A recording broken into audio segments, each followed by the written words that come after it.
Assalamualaikum warahmatullahi wabarakatuh. Alhamdulillah, puji syukur kita panjatkan kepada Allah Subhanahu wa taala. Salawat dan salam semoga tercurah kepada nabi kita Muhammad sallallahu alaihi wasallam.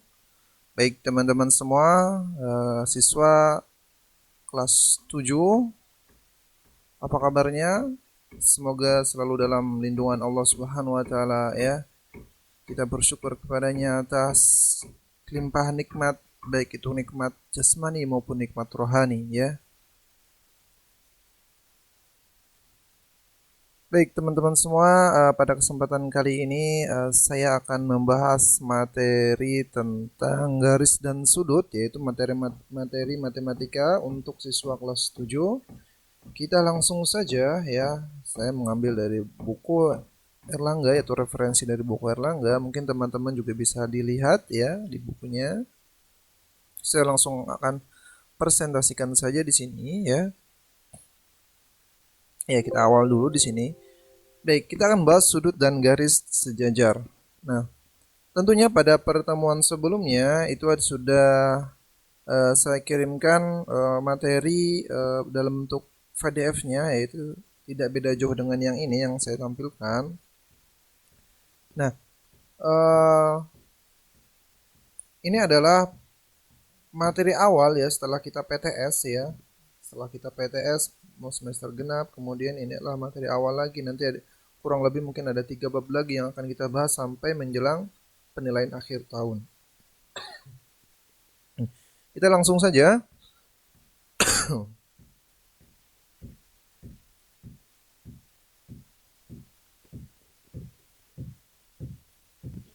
Oke, pengalaman belajarnya teman-teman bisa dilihat di sini, yaitu untuk menjelaskan satuan sudut. Nanti harus bisa ya, menjelaskan penjumlahan dan pengurangan melibatkan satuan sudut di sini ya.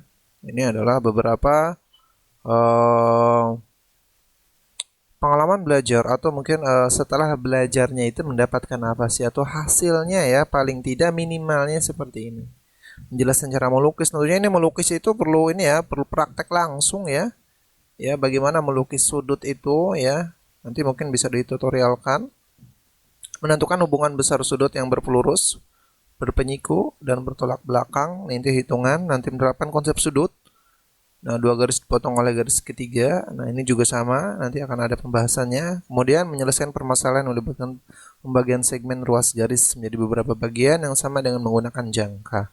Ini kebanyakan biasanya tentang menggambar ya di sini. Nanti teman-teman bisa praktekkan sendiri di rumah.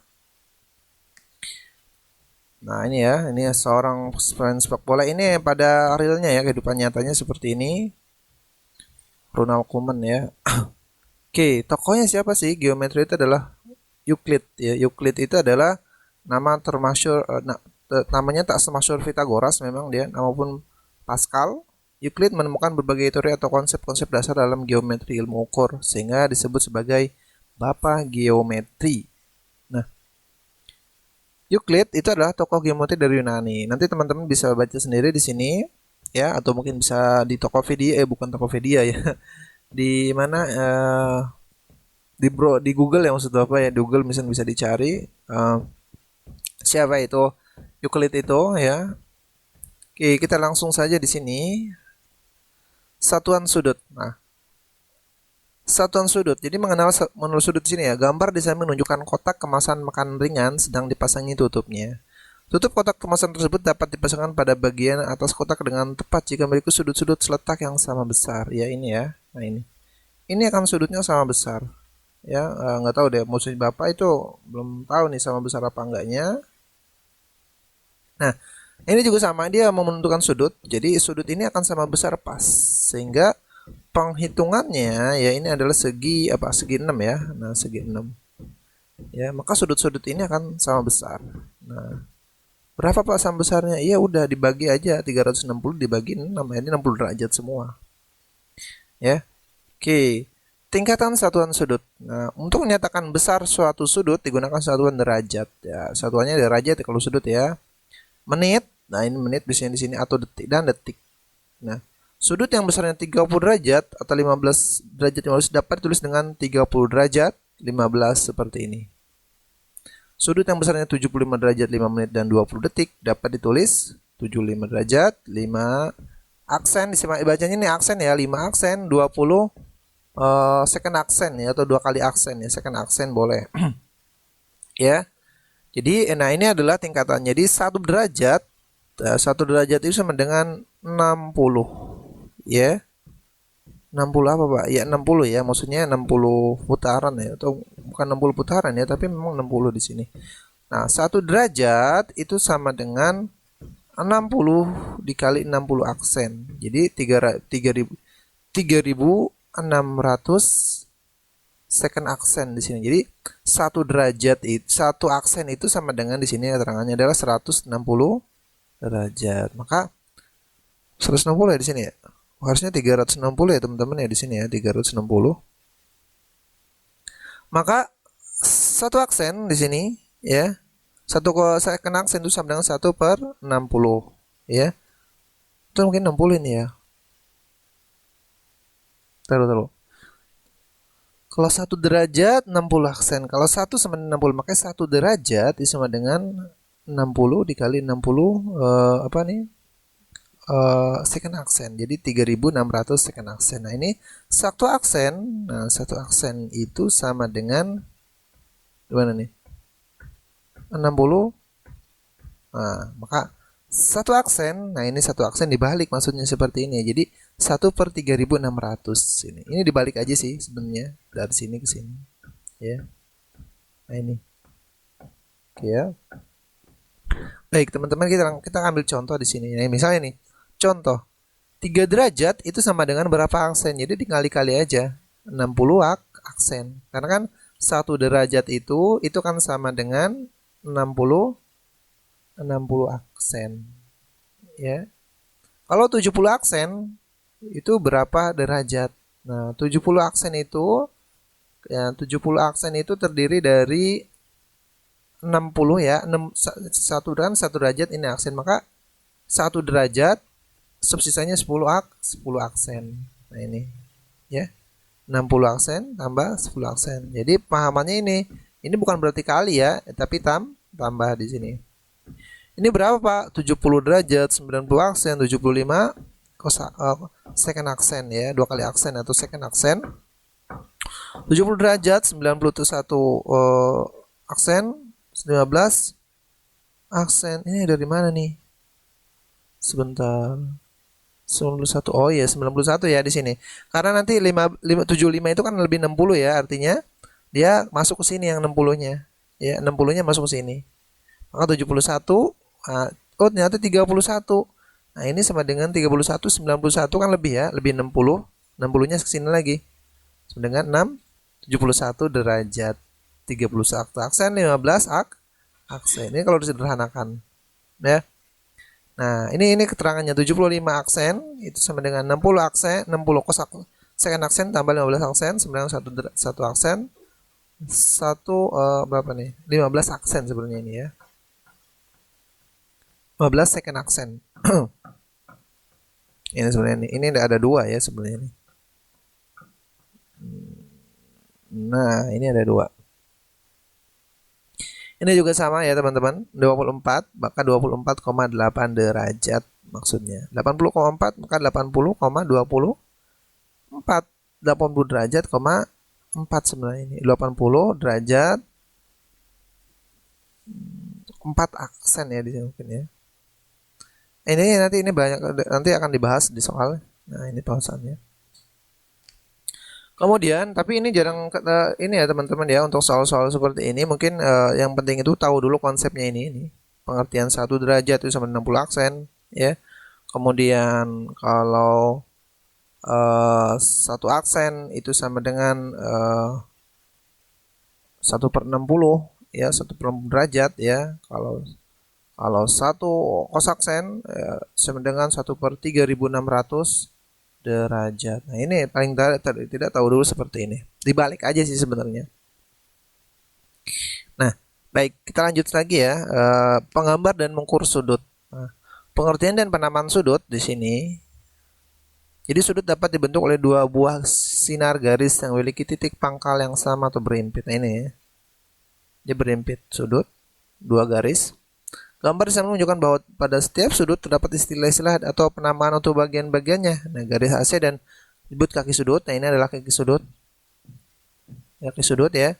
Titik A disebut titik sudut. Nah, ini titik A sudut atau mungkin disebut sudut A. Ini disebut sudut atau mungkin sudut CAB. Boleh, sudut CAB juga disebut boleh.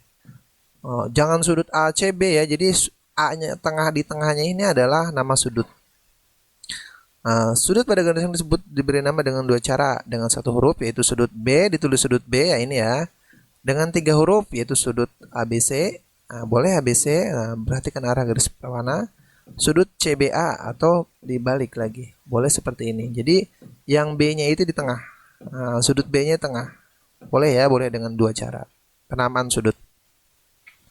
Menggambar sudut. Tentunya ini adalah sebuah busur ya. Yang namanya sudut tidak terlepas dari busur. Tentunya teman-teman bisa lah ya untuk menggambar sudut, tinggal diukur saja. Jadi pertama itu bisa kita buat titik ya, atau langkah-langkah di sini. Buatlah salah satu kaki sudutnya itu AB. Nah ini ya. Nah ini letakkan busur derajat pada garis AB sehingga titik pusat busur derajat berimpit dengan titik B. Nah ini titik nolnya di sini. Biasanya kalau di busur itu di sini itu bolong ya, tinggal di titik aja. Ya, jadi yang berimpit dengan garis AB bukan bagian tepi bawah busur derajat. Nah, gambar 1 menunjukkan bahwa letak angka 0 di bagian dalam, maka buatlah kaki sudut BC melalui angka skala 50 yang berada di bagian dalam. Nah, ini. Ya. Gambar 2 di sini menunjukkan bahwa angka 0 terletak di bagian luar, maka buatlah kaki sudut BC melalui angka skala. Nah, ini. Ya. Boleh seperti ini. Mengukur besar sudut sama ini juga, mengukur besar sudut dengan menggunakan busur ya. Jadi caranya juga sama. Jadi ini titik ini nih, ini letakkan di angka titik di sini. Di titik ini. Nanti 0 yang 0 ini dipasin di sini. Nanti akan terukur berapa di sini ya. Nah, ini cara-caranya ya. Biasanya kalau ini sudut, misalnya sudut kita buat sudut nanti bisa diukur dengan busur ini. Nah, ini bisa ya, bisa untuk latihan. Nah, sudut sebagai jarak putar di sini. Jenis-jenis sudut. Nah, tentukan nilai A. Kita ketahui bahwa jumlah sebuah sudut, jarak putar itu di sini adalah sudut putar ya. Maksud sudut putar ini adalah jumlah sudut putar itu adalah 360 derajat. Maksudnya ini ya. Nah, ini tentukan nilai A dan X pada gambar berikut dan mengukur besar sudutnya. Nah, ini juga bisa kita ketahui ya teman-teman. Ya, kita menggunakan aljabar di sini. A-nya ini berapa? Ya udah 360 kan totalnya, total luas sudut ini. Maka 360 dikurang 83 dikurang 192 ini adalah nilai A. Nah, ini. Kan? Jadi atau A ditambah 83 ditambah 152 sama dengan 360. Nah, A sama dengan 360 dikurangi 235, 125 derajat. Nah, ini juga sama. Yang diperhatikan ini adalah ini ketika sudutnya siku-siku maka ini adalah 90. Kalau udah 90 seperti ini maka mudah, kita akan cari nilai X ya. Tentukan nilai X misalnya. Nanti kalau udah nilai X-nya ketemu, maka sudut ini adalah tinggal dikali 2, sudut ini tinggal dikali 5. Ya, ini caranya 7X. Ya, 7X 147 X 147 sama dengan 21. Nanti insya Allah akan Bapak buatkan pembahasan soal tentang sudut, mudah insya Allah ya. Nah, ini tentukan besar sudut terkecil dibentuk oleh kedua jarum jam pada pukul 02.40. Gimana nih ya? Nah, ini berbeda tentunya teman-teman ya. Ini adalah jadi yang pertama itulah jarum panjang bergerak 40 menit yaitu ke angka 8. Perhatikan. Kita hitung besar sudut mulai dari angka 2. Perhatikan. Dari angka 2 di sini ya. Angka 2. 1 2 3 4 5 6. 6 kali 30 180 derajat. Apakah benar 180 derajat? Belum tentu ya. Nah, sedangkan besar sudut yang dijalani jarum pendek, nah ini jarum pendek ya, itu 40. 40 dari mana, Pak? Ya.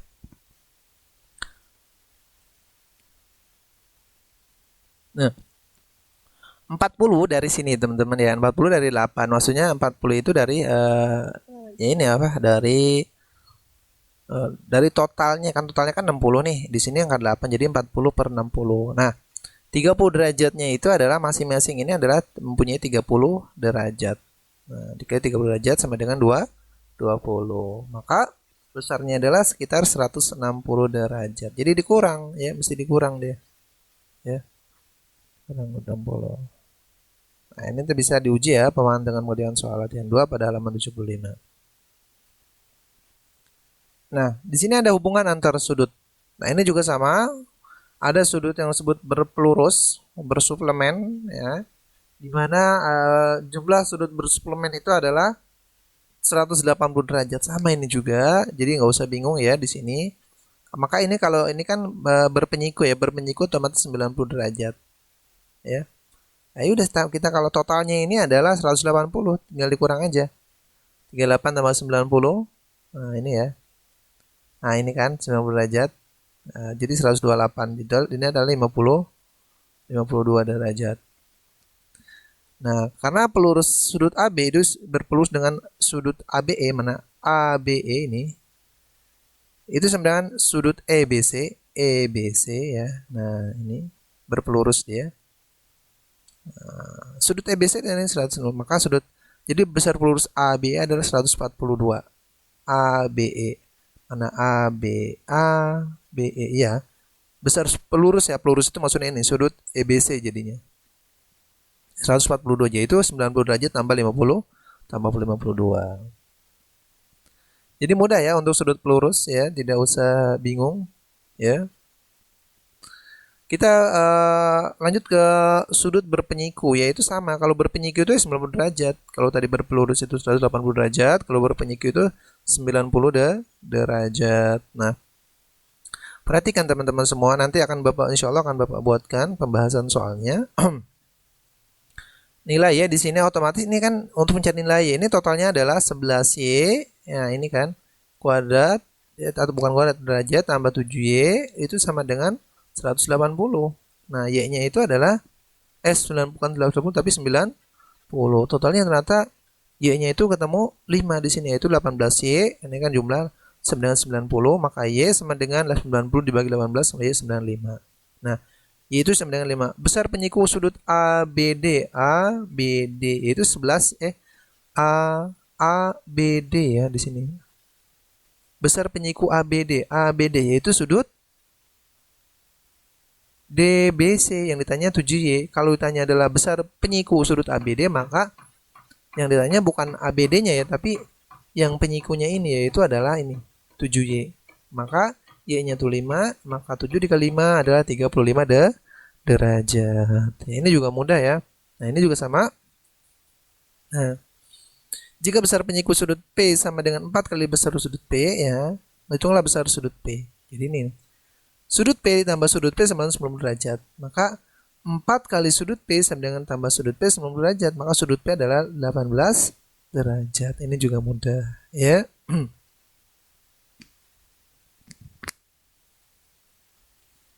Oke, kita lanjut lagi teman-teman. Sudut yang saling bertolak belakang. Nah, ini juga sama. Jadi sudut-sudut yang bertolak belakang itu sama besar ya. Nah, ini dengan ini kan sama besar. Bertolak belakang atau bertolak belakang di sini ya. Nah, pada gambar di samping diketahui adalah sudut EO itu tegak lurus dengan AC. Ini maksudnya tegak lurus ya. Itu tegak lurus itu ada dengan AC ya. EO tegak lurus dengan AC. Itu garis ya. Garis EO tegak lurus dengan AC. EOD, mana EOD? Nah, ini dan misalnya itu kan besar BOC. Nah, ini kan apa ya? Sama ya sudutnya, artinya mana nih? Bertolak belakang ya, bertolak belakang. Besar BOC mana? Ya, mana kita lihat dulu. BOC. Nah, BOC itu adalah bertolak belakang ternyata dengan sudut ini. Nah, sudut EOD atau AOD ya di sini ya. BOC, nah BOC di sini BOC itu adalah bertolak belakang sudut AOD. Sudut AOD itu disebut sudut AOE ditambah sudut EOD. Jadi 90 tambah 51 141 di sini ya. Paham ya? Jadi sudut AOB. Nah, AOB itu sama dengan lihat AOB. AOB itu berpelurus nggak? Berpelurus ya. Nah, lihat AOB itu berpelurus ternyata ya dengan sudut AOD ya. Nah, AOD-nya berapa? 141 tadi. Ya, maka 180 dikurangi 121 sama dengan 39. Ini juga sama 39, ya. Ini juga sama dengan 141.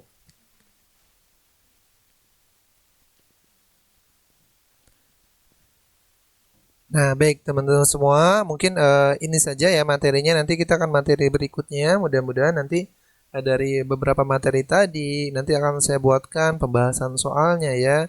Karena tanpa pembahasan soal tentunya bingung ya. Mudah-mudahan apa yang saya sampaikan ini bermanfaat. Mungkin nanti kita nanti akan saya buatkan lagi mungkin satu video lagi untuk menyelesaikan materi ini dan pembahasan soal tentunya supaya lebih memudahkan teman-teman atau siswa kelas 7 dalam memahami materi ini. Sekian dulu dari saya, mudah-mudahan bermanfaat. Assalamualaikum warahmatullahi wabarakatuh.